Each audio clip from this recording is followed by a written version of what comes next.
Hello everyone. So today we'll talk about how we can track a Webflow form. So there's two way in the Webflow form. Normally one is like element visibility. Like element visibility mean like whenever thank you message pop up, and another is thank you page. So today my client have a thank you page. So we'll talk about thank you page later on a video. Another video will talk about how we can also track this. So let's just show you our website. So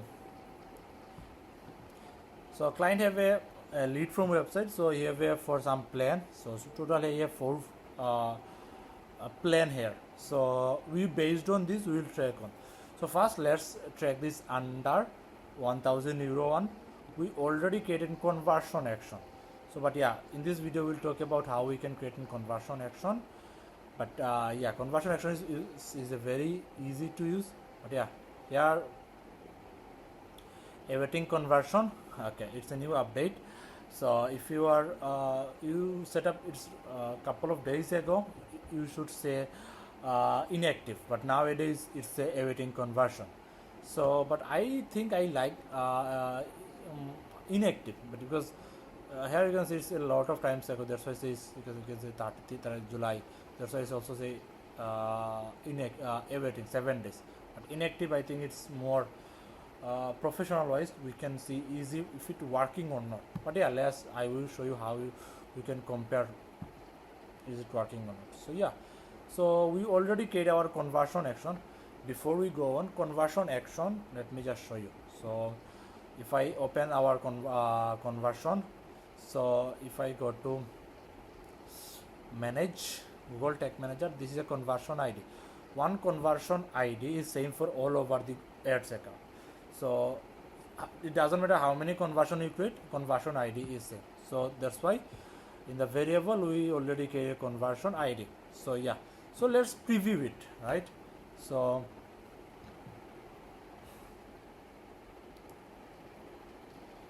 let's copy our website URL.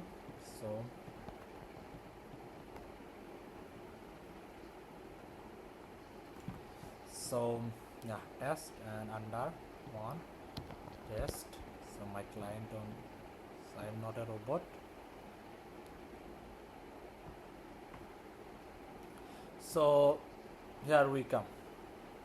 So we have, if I go to window loaded variable, now we can see page path thank you under 100. So we will use this because we have a different thank you page for all over the website. So yeah, so copy, then we will create a variable, sorry, trigger. So we will go trigger, then use new, then trigger configuration, window load or page view, anything you like. I normally use window load. So some use, and then we will use page path. So page path is thank you. So it will be thank you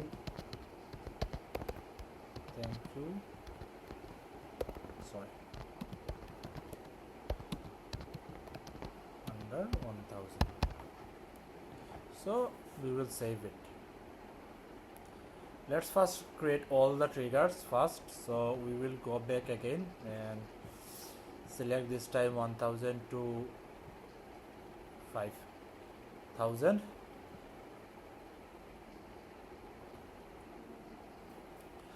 So here we comes again. So window load, this time this one. So we'll copy it, and we can just copy our trigger.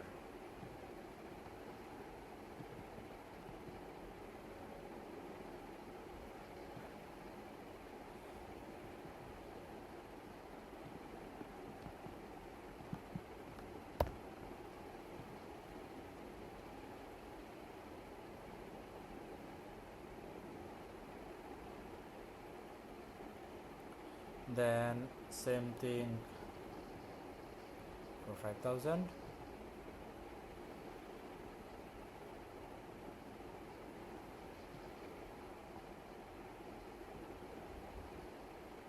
Same thing, copy. So yeah, it's it's going to be a long video, so let me just pause and create all the stuff. Okay, so we make our trigger all the stuff, so let's make conversion action for all of those. So create conversion action.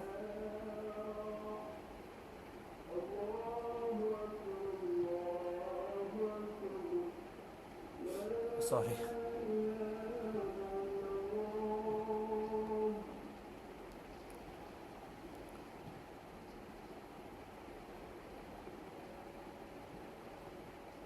Continue. See all. Submit it from create conversion action or website. Manual code, conversion setting, and let's use it. Okay, over. So say enter.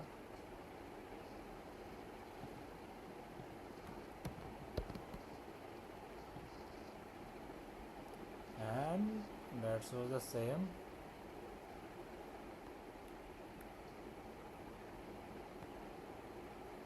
So Google Tag Manager, we will select our conversion level. Let's make a tag, new tag. Now from here select Google Ads and Google Ads conversion tracking. So conversion ID will select from here. Then conversion level we'll use this one. Then trigger you'll select our over 1000. So tracking over how much? Okay, so for again finish, again create conversion action,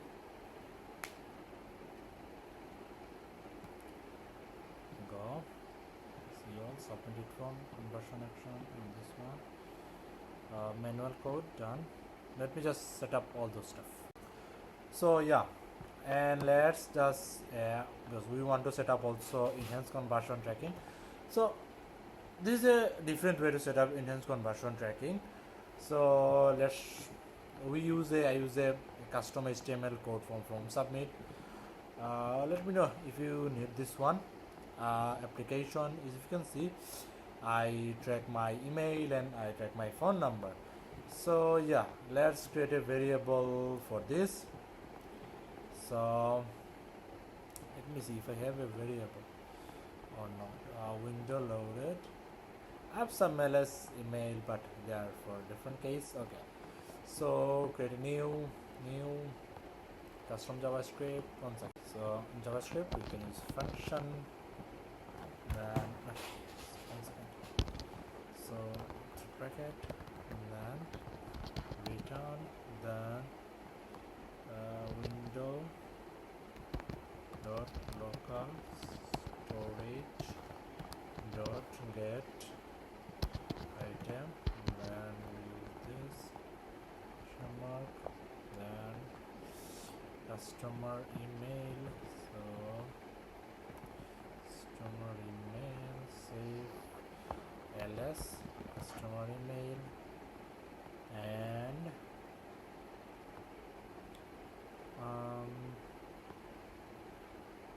let's copy it and use customer phone and copy customer phone yes, sorry.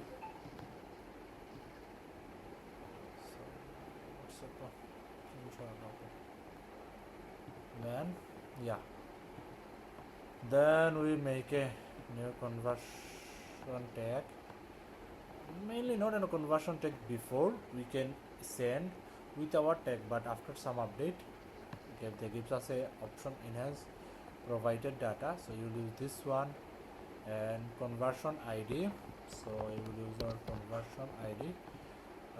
We use a new variable, value will be ls customer email, customer phone. Here comes one thing. Someone thinks we need to send hash data. Yeah, we can send hash data, but uh, those is with this tag inbuilt option Google Tag Manager. When they send the customer, they will automatically hash those data, so we don't need to worry about for this.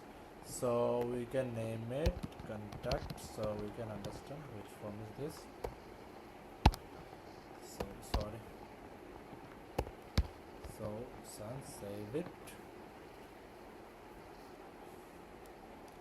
Then we select all of our tag. So whenever it's fire, it will go with this. So we must tag for contact page. Now we do a submit. So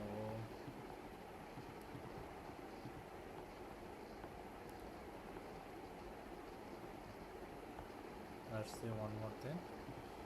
So all of sync awaited, but yeah, not a problem because we need conversion. So let's preview and see if it our actual works.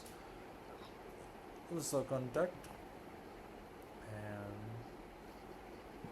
we use our test one. Let's use this one, then test, and submit the robot, and that's this one. So if I go to tag assistant, thank you. So here is our window loaded tag, and here is our conversion. So conversion identifiable, and if we check this, yeah, phone number and email. That's what I'm saying. So awaited conversion, and oh, this is Y2 MC. We need to fix it, but yeah, not a problem. I'll refresh it. I will fix this. Maybe I create 2.